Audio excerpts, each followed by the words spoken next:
Ang ingay talaga ng mga ibon. Ito na naman kami ni Max. Nag-walk na naman ngayong araw. At ito nga, malapit na kasi ang spring. Kaya tingnan nyo naman. Yung mga flowers tumutubo na lang sa gilid-gilid. Diba? Ang ganda.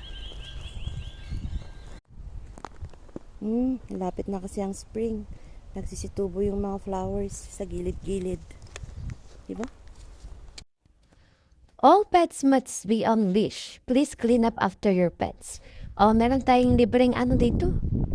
Na stick para sa tae ng aso. Ganyan, no?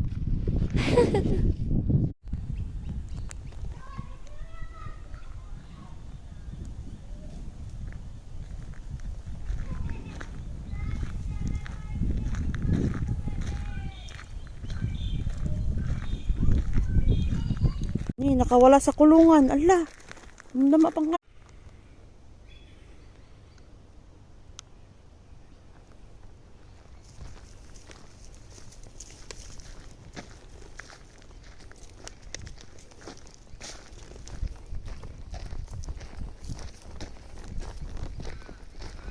Buti na lang walang buwaya dito.